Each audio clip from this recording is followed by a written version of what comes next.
이 시간 우리 주일 아침 주시는 말씀 보겠습니다. 소리가 하울링이 지금 일부 때는 안 일어났는데 하울링이 막 일어났는데요. 소리 한번 봐주실래요? 예, 마태복음 25장 우리 14절로 30절까지입니다. 우리 함께 찾으셔서 우리 교독으로 한 절씩 나누실 거요. 우리 30절 합독하도록 하겠습니다. 또 어떤 사람이 타국에 갈 때 그 종들을 불러 자기 소유를 맡김과 같으니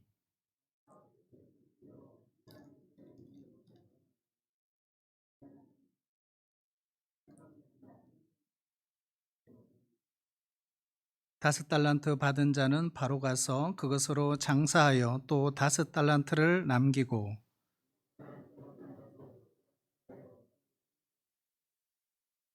한 달란트 받은 자는 가서 땅을 파고 그 주인이 돈을 감추어 두었더니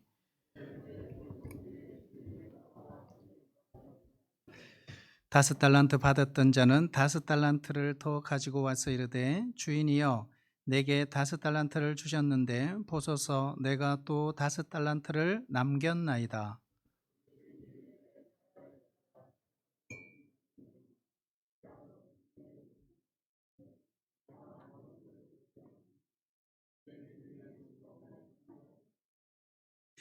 두 달란트 받았던 자도 와서 이르되 주인이여 내게 두 달란트를 주셨는데 보소서 내가 또 두 달란트를 남겼나이다.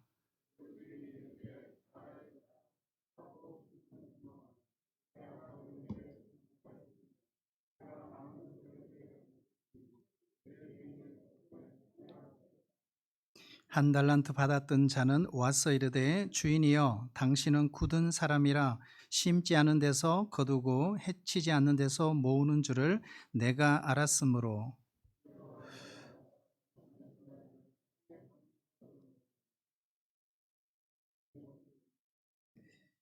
그 주인이 대답하여 이르되 악하고 게으른 종아 나는 심지 않은 데서 거두고 해치지 않은 데서 모으는 줄로 네가 알았느냐.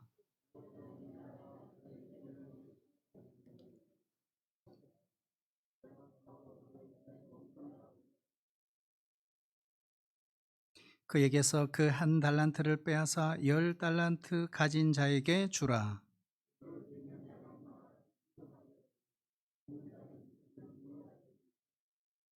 이 무익한 종을 바깥 어두운 데로 내쫓으라. 거기서 슬피 울며 이를 갈리라 하니라. 아멘. 네, 오늘 우리 함께 읽은 이 달란트 비유는 어, 제가 우리 교회 와서 보니까 세 번 설교했어요. 주일 두 번, 그리고 지난주 새벽기도 큐티 해서 한 세 번 정도 했던 말씀입니다.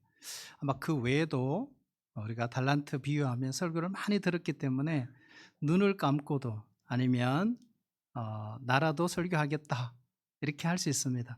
그런데 오늘 이 말씀을 우리가 다른 관점에서 달란트 비유를 한번 같이 살펴보았으면 좋겠습니다.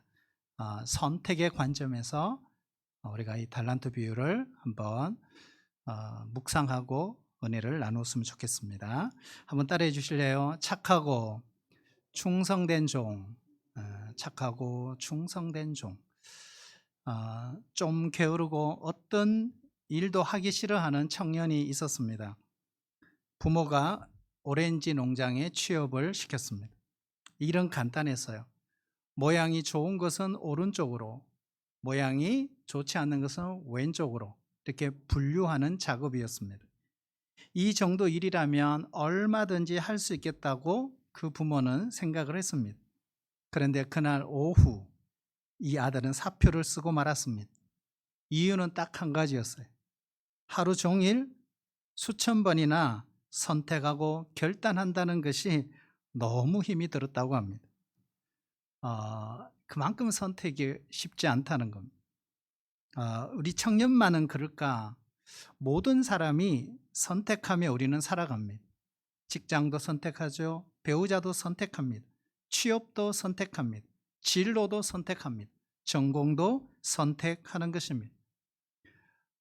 오늘 예배에 올 것인가 말 것인가 이것도 선택입니다. 모든 것이 선택이고 결단입니다. 그러므로 선택은 참으로 중요합니다. 어떤 선택을 하느냐에 따라서 결과는 전혀 다르게 나타날 수 있기 때문에 그렇습니다. 예를 들어서 10개의 과일 중에 내가 한 개를 선택했다면 나머지 9개를 버린다는 의미입니다. 이때 내가 선택한 그 사과에 대해서 후회하지 않으려면 어떻게 하면 될까요? 간단합니다. 나머지 9개가 내가 선택한 하나보다 못하다는 것을 확인할 필요가 있습니다. 이론적으로 맞는 말입니다. 하지만 적용하기는 참 어렵습니다. 상황에 따라서 때로는 작은 것이 크게 보일 때도 있고요. 큰 것이 형편없이 작게 보일 수도 있기 때문에 그렇습니다. 고인이 되셨지만 세계적인 테너 가수였던 파발로티. 그는 어릴 때부터 음악적인 재능을 가지고 있었습니다. 아버지는 빵 장사를 했습니다. 이 아들의 재능을 키워주기 위해서 그렇게 애를 많이 썼습니다. 그러나 청년기를 지나면서 파발로티의 관심은 성악이 아닌 교육이었습니다. 대학에서도 교육을 전공합니다. 졸업이 가까이 왔을 때 진로 문제를 놓고 고민에 빠졌습니다. 속으로는 이렇게 생각했대요. 성악도 하고 교육도 해야 되겠다. 그때 아버지가 파발로티 방에 들어와서 방 안에 있던 2개의 의자를 멀리 서로 떼어놓았습니다. 그리고 이렇게 말했어요. 이렇게 멀리 떨어져 있는 의자 위에 동시에 앉으려면 너는 바닥에 떨어지고 만다. 의자에 앉으려면 반드시 2 의자 중에 한 의자를 선택해야 한다. 그리고 그 선택은 네가 스스로 직접 해야 한다. 결국 이 파발로티는 2개의 의자 위에 동시에 앉을 수 없다는 사실을 받아들였습니다. 심사숙고한 끝에 성악을 선택한 것입니다. 결과적으로 그는 선택을 잘한 것입니다. 인생은 선택이죠. 선택은 참으로 중요합니다. 인생이 선택이라면 우리가 거꾸로 말해보면 신앙생활도 선택입니다. 신자가 살아간다는 그 자체가 선택입니다. 내가 예수 믿는 자로 살아가겠다고 결단하는 그 자체가 선택입니다. 대충 주일만 지키면서 썬데이 크리스찬으로 살아갈 것인가? 아니면 주중에도 신실한 크리스찬으로 살아갈 것인가? 이것도 선택입니다. 하나님의 말씀을 내 삶의 모든 영역에 걸쳐서 적용할 것인가? 아니면 필요할 때만 적용할 것인가? 이건 역시 선택의 문제입니다. 착하고 충성된 종으로 살아갈 것인가? 악하고 게으른 종으로 살아갈 것인가? 이것도 선택입니다. 알곡이 될 것인가? 쭉정이가 될 것인가? 좋은 물고기가 될 것인가? 나쁜 물고기가 될 것인가? 양이 될 것인가? 염소가 될 것인가? 미련한 다섯처녀가 될 것인가? 지혜로운 슬기로운 다섯처녀가 될 것인가? 반석 위에 세워진 집을 짓는 사람이 될 것인가? 모래 위에 지은 집을 짓는 사람이 될 것인가? 이것도 다 보면 선택의 문제입니다.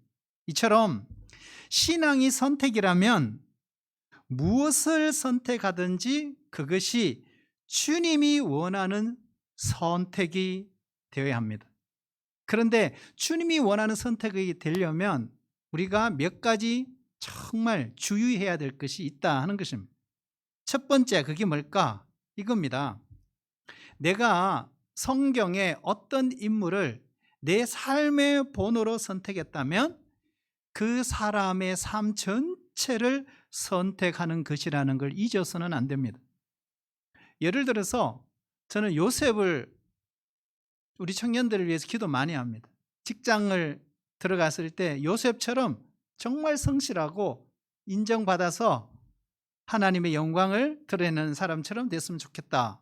근데 요셉과 같은 하나님의 종이 되는 걸 선택하는 것도 중요하지만 더 중요한 것이 있어요. 요셉이 겪었던 억울한 상황이 자신에게도 닥칠 수 있다는 걸 인정해야 하는 것입니다. 나는 모세처럼 살기를 선택했어. 그렇다면 40년 광야 생활도 받아들일 수 있어야 합니다. 내가 어떤 인물을 나의 좋은 모델로 선택했다는 것은 마지막 단 열매만 취사 선택하는 것이 아닙니다. 그 사람이 살았던 아픔, 좌절, 연단, 고통까지도 수용을 하는 것입니다.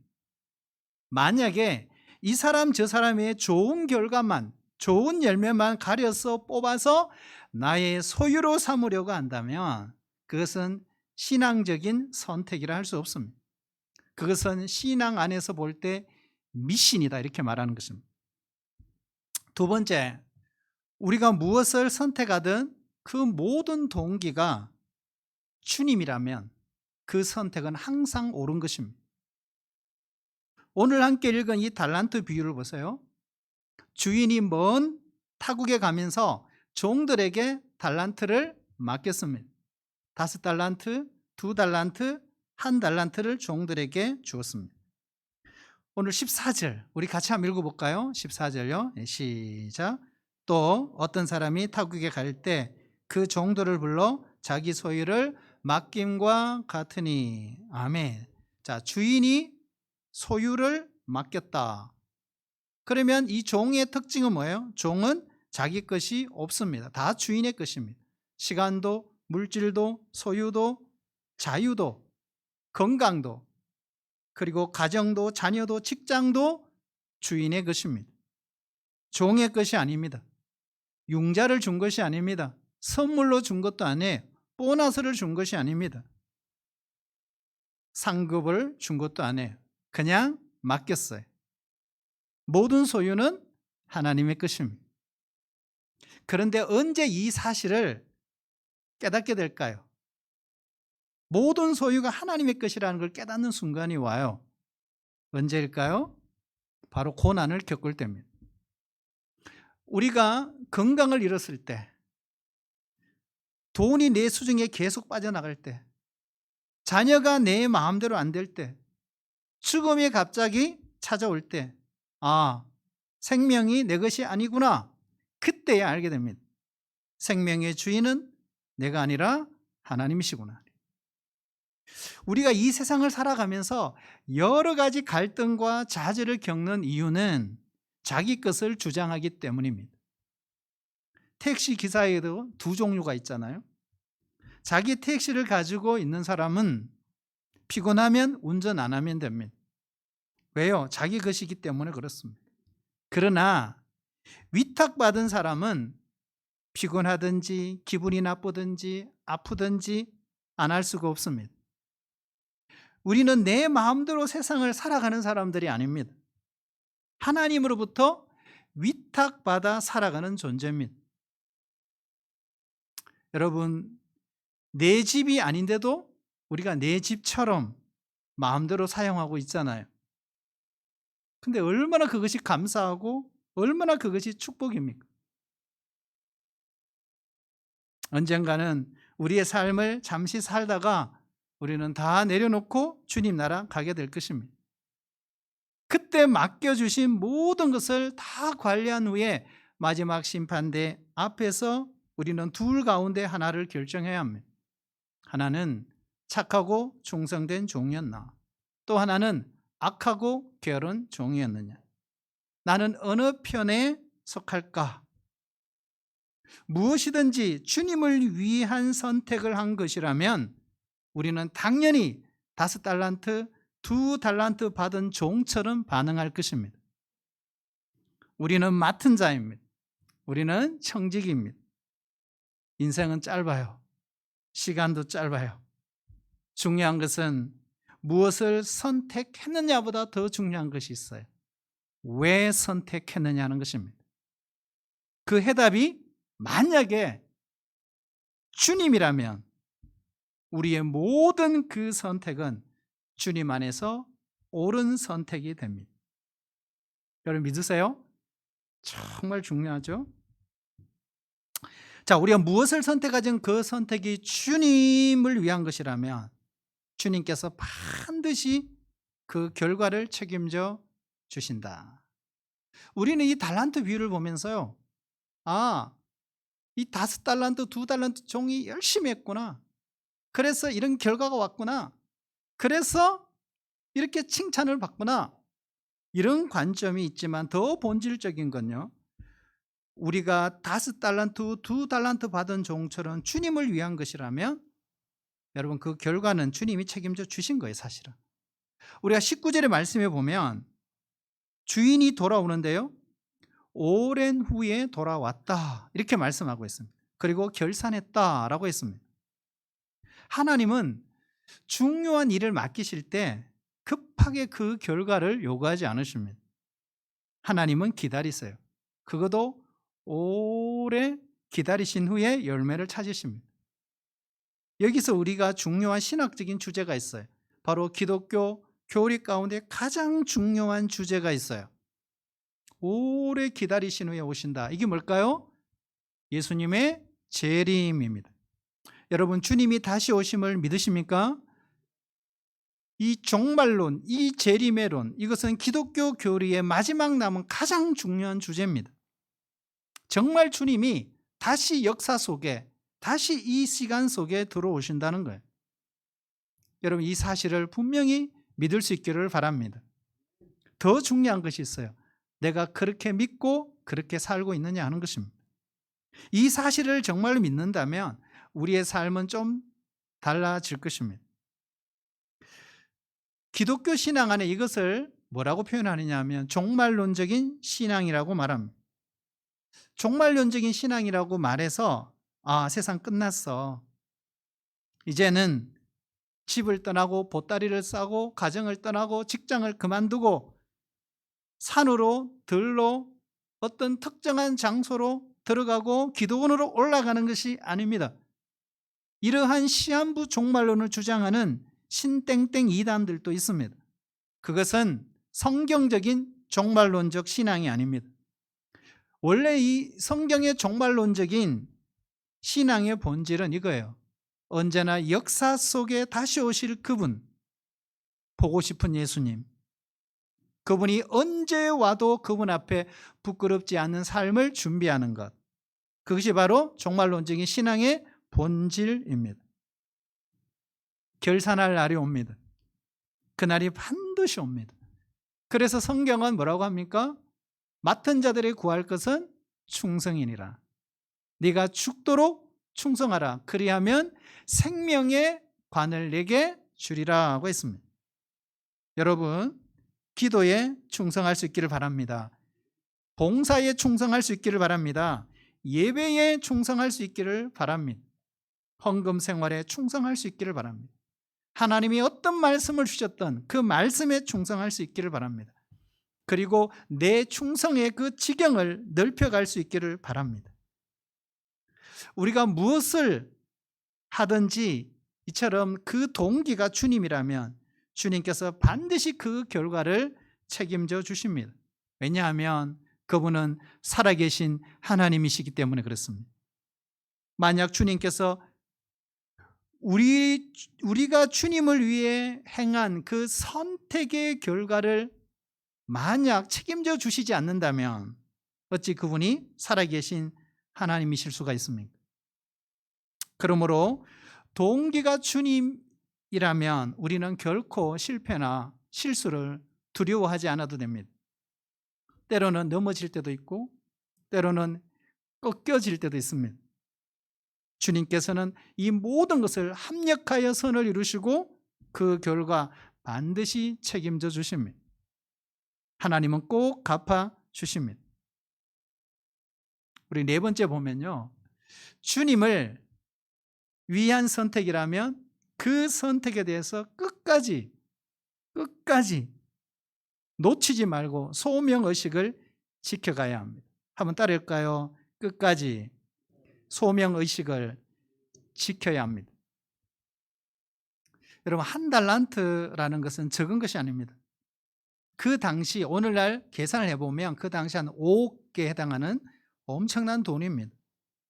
굉장한 돈이에요. 주인이 인색한 사람이었다면, 주인이 정말 인정사정 없는 사람 같았으면 5억을, 10억을, 25억을 그렇게 맡길 수 있었겠습니까? 그런데 오늘 한 달란트 받은 종은 왜 저 사람에게 5달란트 줘? 왜 저 사람에게는 한 달란트, 2달란트를 주지? 그런데 왜 나에게는 한 달란트만 줘? 이렇게 왜 불평하고 불만하고 원망을 했을까? 이유는 한 가지예요. 비교하니까 그런 거예요. 여러분, 비교하면 인생이 참 비참하게 됩니다. 왜 어떤 사람은 잘 살고 나는 못 살지? 왜 저 사람은 키가 크고 나는 키가 작지? 왜 저 사람은 잘생겼는데 나는 못생겼을까? 왜 저 사람은 금수저로 태어나고 나는 흙수저로 태어난 걸까? 근데 여러분, 꼭 기억해야 됩니다. 우리 성도님들은 하나님 보시기에 그거는 중요하지 않다는 사실입니다. 그런데 사람들은 이걸 굉장히 중요하게 생각합니다. 그러나 하나님은 그렇게 말씀하지 않았어요. 어떻게 말씀하실까요? 5달란트도 괜찮아, 2달란트도 괜찮아, 1달란트도 괜찮아. 무엇을 받았든지, 어떤 환경에 태어났든지, 어떤 은사를 선물로 받았든지, 이 달란트 비유는 많고 적음이 아니에요. 나에게 주신 것에 대한 감사와 기쁨과 그것으로 하나님께 영광을 돌릴 수 있느냐 없느냐가 중요한 것입니다. 여러분, 비교하지 마세요. 하나님이 주신 것에 감사하세요. 그래야 자유함이 있습니다. 그래야 내 선택한 그 소명에 대해서 끝까지 사명을 완수할 수 있습니다. 여러분, 장미는 장미대로 아름다운 것이고 국화는 국화대로 아름다웠잖아요. 벚꽃은 벚꽃대로 다 아름다운 것. 저 깊은 산 속에 이름 모를 들꽃, 지금도 아무도 안 알아줘도, 아무도 그를 쳐다봐 주지 않아도 혼자 자랑스럽게 하늘을 향해 그런 자신만만하게 피어 있습니다. 하나님만 알아주실 수 있다면 나는 어떤 부속품이 되었다 할지라도 감사한 것입니다. 감격하고 충만하게 살아갈 수 있습니다. 미국의 작은 시골 교회에 목사님 한 분이 교회에 부임을 했습니다. 근데 그 교회 안에 형제 깡패가 교회를 다니는 거예요. 목사님이 얼마나 부담스러웠겠어요. 동네에서 아주 불량합니다. 사람을 못 살게 굴고 빼앗고 행패를 부리고, 교회에 나오는, 차라리 안 나왔으면 좋겠는데 어쨌든 그런 형제가 있었어요. 그런데 어느 날 형이 죽었어요. 동생이 목사님을 찾아갔습니다. 목사님, 장례식 잘 치료 주세요. 이렇게 한 거예요. 목사님, 앞으로 우리 교회 새로 지어야 되잖아요 하고 빈 수표를 들고 와서 여기에 목사님이 필요한 만큼 기록하세요. 제가 도와드릴게요. 그 대신에 제 형님 장례식 잘 치러주세요. 그런데 조건이 하나 있습니다. 목사님 장례식 말씀을 전해주실 때 형에 대한 이야기를 잘 해주셔야 합니다. 그리고 꼭 이 말씀을 빼지 말고 넣어주세요. 그 내용이 뭐냐 이겁니다. 제 형이 좀 성자 같은 사람이었다고. 야, 깡패가 성자라 하면 어떻게 되겠어? 그래서 이 목사님도 가만히 생각하다가 기도하면서 준비해 보겠습니다. 여러분, 목사니까 해야 돼요. 어떻게 해요? 자기 교회 교인인데. 드디어 장례식이 시작됐습니다. 동네 유명한 깡패입니다. 많은 사람들이 장례식장에 모였습니다. 그리고 교인들도 모였어요. 그래서 목사님이 장례 주례를 시작했습니다. 그리고 마지막 부분에 형에 대한 이야기를 이렇게 결론을 내렸습니다. 여러분, 잘 아시는 것처럼 이 고인은 우리 동네에서 유명한 분이었습니다. 불행하게도 이분은 동네 많은 사람들의 가슴 속에 상처를 주었고 우리 모두를 불안하게 만들었으며 크다란 고통과 두려움을 안겨주었던 사람입니다. 인생을 잘못 살아왔습니다. 그러나 여러분, 이 고인은 살아있는 이 동생에 비교하면 분명히 성자였습니다. 이렇게 해요. 그러니까 동생이 얼마나 악했으면. 여러분, 이처럼 우리가 비교하기 시작하면 인생이 참 복잡해집니다. 오늘 이 2달란트 받은 종도 얼마든지 비교할 수 있죠. 불평하고 원망할 수 있는 소지가 충분합니다. 왜 저 사람에게는 5달란트를 주었습니까? 여러분, 이 세상에는 항상 나보다 더 많이 가진 사람이 존재합니다. 나보다 더 많이 배운 사람이 존재합니다. 나보다 더 높은 사람이 존재하고 나보다 더 건강한 사람이 이 땅에는 존재합니다. 그러므로 우리가 항상 비교하면 나 자신이 사실 비참한 존재가 될 수밖에 없습니다. 그러므로 여러분, 우리의 초점은 거기에 맞추지 말고 여러분, 하나님께 맞출 수 있기를 축복합니다. 우리의 모든 시선을 to fix 하나님께 고정시켜야 합니다. 하나님이 나에게 이것을 맡겨주셨지.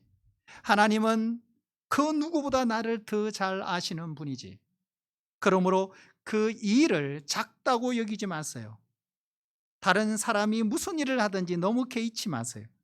내게 주어진 일이 정말 귀한 것입니다. 우리 하나님은 내 상황에서 최고의 환경을 주셨고 최고의 선물을 주신 것입니다. 우리의 청년들은 때가 되면 배우자를 만납니다. 빨리 결혼하시길 바랍니다. 여러분. 우리 큰아이 보고 너 26살 안에 꼭 시집가라.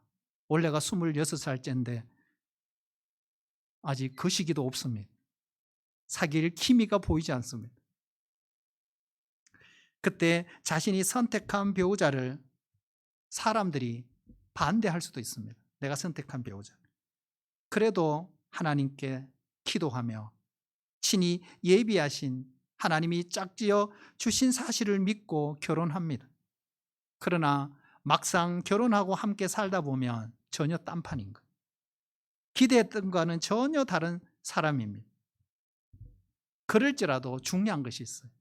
그 선택의 동기가 기도하며 내가 준비하면서 그것이 주님이었다면, 선택의 동기가 주님이었다면, 주님께서 짝지어 주셨음을 믿고 내가 결혼했다면 중요한 것이 있어요. 그 선택에 대한 소명의식을 끝까지 잃지 말아야 합니다.